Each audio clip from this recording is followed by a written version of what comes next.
Israelis are revolting against Netanyahu, but a judicial overhaul isn't the country's only crisis. Hundreds of thousands of Israeli protesters who have been demonstrating against the extreme right government of Prime Minister Benjamin Netanyahu since January have put a judicial overhaul plan on pause. More than 600,000 protesters turned out in defiance of his ultranationalist, illiberal government. This builds on 2 months of mass mobilizations across Israel that have been squarely focused on the Netanyahu government's set of judiciary overhauls, which would weaken the independence of the country's high court and create the condition for unchecked majoritarian rule. Netanyahu agreed to delay the judicial overhaul proposal until the next parliamentary session. That will be after the upcoming Passover recess. Sunday's impressive political mobilization with a general strike and massive shutdowns across the country came in response to Netanyahu's firing Defense Minister Yoav Gallant on Sunday. Gallant had criticized the judicial overhaul. Demonstrators brought Israeli cities to a standstill. Airport departures, universities, and shopping centers halted in protest. Now the question is whether the delay will do anything to really change the judicial overhaul's likelihood of passing and whether Netanyahu's coalition may hold in the meantime. This is not just another right-wing government, says Yehuda Shaul, an Israeli activist and co-director of the think tank OFEC, the Israeli Center for Public Affairs. The Israeli government is embarking on two revolutions at once. According to Shaul, one is inside Israel, getting rid of any remains of checks and balances, independence of judiciary, going full-blown illiberal democracy Orban style. He told me, referring to Hungary's prime minister. Then there is the second revolution, which is the changes in the Israeli governance in the occupied territories, mainly in the West Bank. That is one word, annexation. Largely absent from the protests' calls has been attention toward the already abysmal situation for Palestinian citizens of Israel and Palestinians living under occupation in the West Bank. But Netanyahu's current government is unprecedented in this regard too. Israeli settlers who advocate for Jewish supremacist policies now hold powerful ministerial roles and are making moves to annex the occupied West Bank.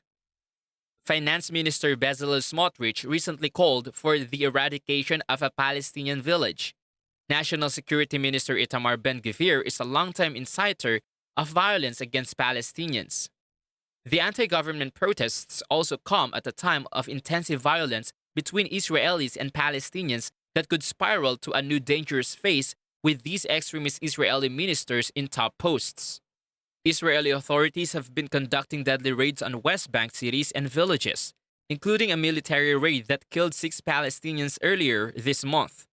It's part of a crescendo of Israeli clampdown, as grassroots Palestinian groups and individuals turn to violent resistance and terrorism in response to the daily violence of the Israeli occupation.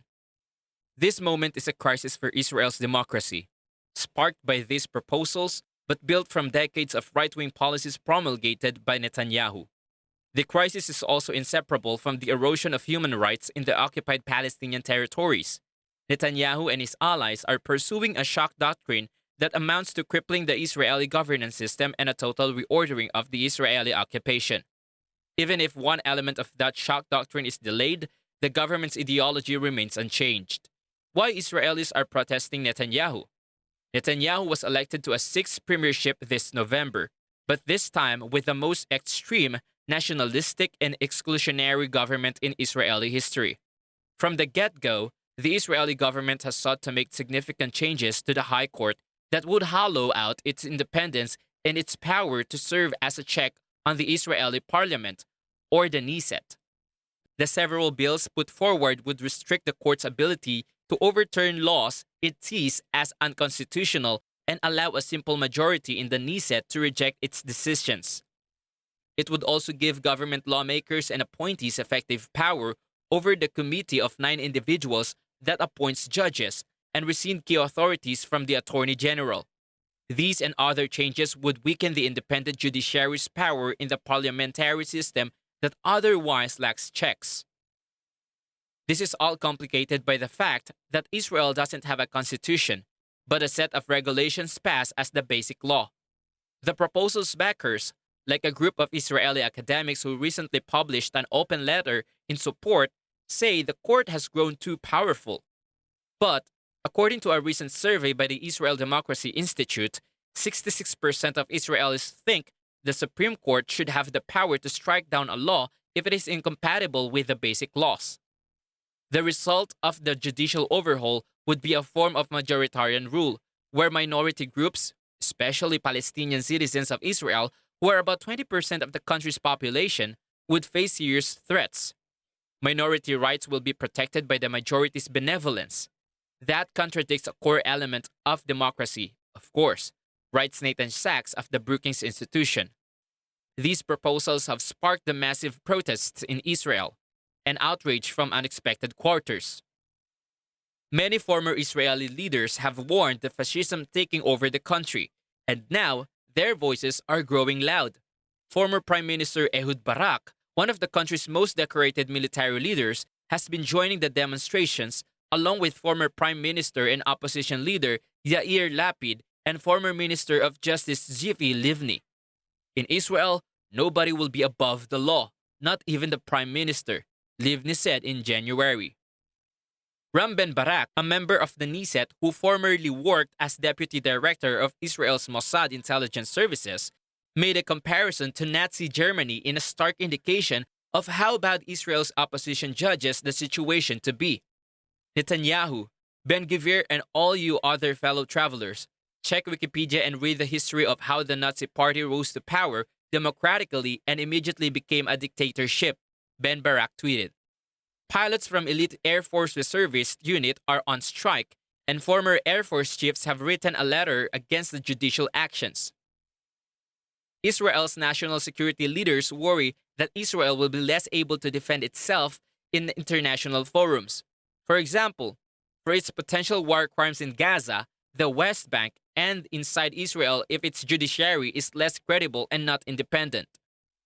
Investors, bankers, and financial leaders have expressed concern about how it would affect the economy. Israel's influential tech sector staged a work stoppage in protest. Best-selling international writer Yuval Noah Harari, who is a professor at Hebrew University of Jerusalem, called the government's moves an anti-democratic coup. But Netanyahu and his partners for months condemned the protesters and stood firm in their conviction. The extreme and dangerous group that organizes the protest just wants to burn down the house and create chaos in the country, Netanyahu said earlier this month. It should be noted that Netanyahu is on trial for alleged corruption, charges that he's denied but that have plagued his political life in recent years. There's been speculation that those allegations are why he's been pursuing a major overhaul to the Israeli judiciary, with the effect of weakening its independence. But that's only part of the story.